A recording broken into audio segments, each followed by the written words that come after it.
बढ़ते corona virus के असर को देखते हुए कानपुर में देर रात अचानक से इंतजामिया ने 10 पुलिस स्टेशन इलाकों में मुकम्मल लॉकडाउन का फैसला ले लिया, जिसका असर लेकिन देखने को नहीं मिल रहा है।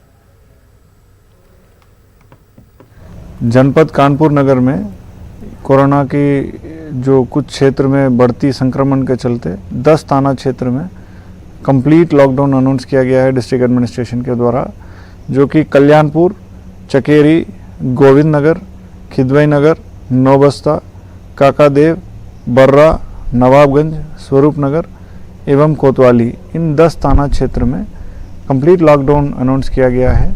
इसमें पूर्णतः लॉकडाउन के रेस्ट्रिक्शंस रहेगा। सभी पब्लिक के लोगों से मैं अपील करना चाहता हूं, इन 10 थाना क्षेत्र में कंप्लीट लॉकडाउन का पालन कराएं और इस कोरोना संक्रमण से अपने शहर को भी, खुद को भी बचा लें।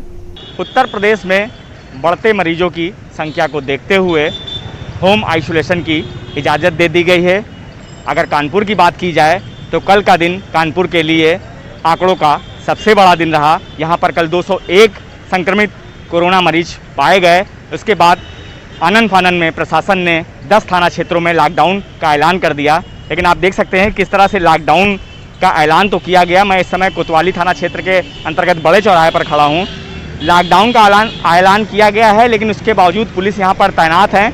आप बाज़ारों को देख सकते हैं कि बाज़ारें तो बंद हैं, लेकिन लोगों का आवागमन जारी है, उन्हें रोकने वाला कोई नहीं है। लॉकडाउन केवल नाम मात्र के लिए केवल बाज़ारों पर ही असर दिखाता नज़र आ रहा है, लोगों पर इसका कोई असर नहीं है। ये कहा जा सकता है कि जिस तरह से 10 थाना क्षेत्रों में लॉकडाउन लगाया गया है संक्रमण को रोकने के लिए, लेकिन लगता है ये केवल बाज़ारों को बंद करने के लिए ही लगाया गया है। इससे क्या असर होगा इन तस्वीरों से आप खुद समझ सकते हैं। कानपुर से संदीप सविता, न्यूज़ 18 उर्दू।